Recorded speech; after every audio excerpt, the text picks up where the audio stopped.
तुमची आज सकाळी हायकोर्टाची एक्झाम होती, ऑनलाईन होती आणि ऑनलाईन एक्झाम असताना सुद्धा इथं कीबोर्डची व्यवस्था नव्हती किंवा कम्प्युटर चांगली व्यवस्था नव्हती आणि त्याच्यामुळं सगळ्यांचं जे सर्व्हर आहे ते कुठं ना कुठं काम करत नव्हतं किंवा लॉगआउट झालेले सगळे 10 मिनिटात, बरोबर.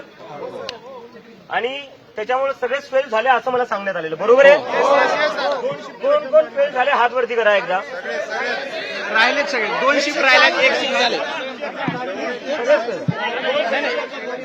झालीच नाही अजून एक्झाम झाली. हे आता 1 मिनिट त्यांना सगळ्यांना इकडे बोलून घ्या, सगळ्या विद्यार्थ्यांना इकडे बोलून घ्या.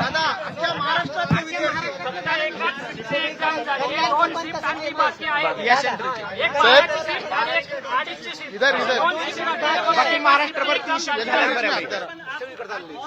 इकडे 2-2 शिफ्ट झाले, नाही. शिफ्ट झाले, इथे एकच शिफ्ट झाली आहे आणि त्याचे 140 झाले. बरं, आता आपण असं करू, जोपर्यंत आज कोणी हायकोर्टचे जज आहे म्हणे, डिस्ट्रिक्ट कोर्टचे जज आहे म्हणे आणि परीक्षा त्यांच्याच अंतर्गत आहे, तर जोपर्यंत जज साहेब बाहेर येऊन गॅरंटी देत नाही री एक्झामिनेशनची, तोपर्यंत येऊन सरकायचं नाही.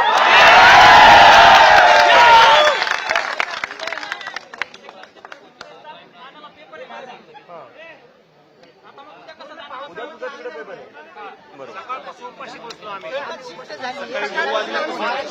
नाही तर मला एक सांगा, सगळे बसायला तयार आहे ना. बघा, मी दिल्ली घर नसताना तिथं 35 दिवस बसून राहिलो, तर संभाजीनगर तर माझं घर इथून तर मी हलणारच नाही.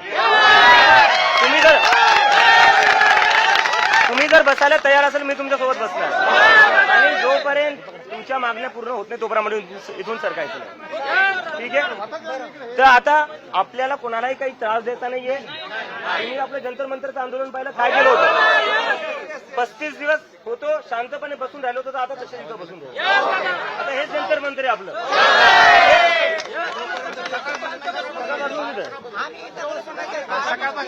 आम्ही 9 ला आलेलो, सकाळी 9 पासून आम्ही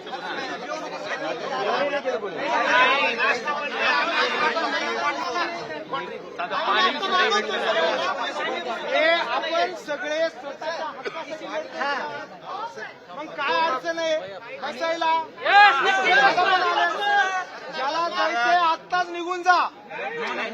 हलायचं नाही, मी आता सांगतोय, आपण स्वतःसाठी लढतोय. हलायचं नाही, कारण की तेच यांना हे वाटतं की मुलं थोडा वेळ बसतील आणि नंतर निघून जातील. 12 वाजल्यापासून 10 वाजल्यापासून आम्ही इथं तर सगळे बसायला तयार आहे ना, तर आम्ही तुमच्या सोबत बसतोय.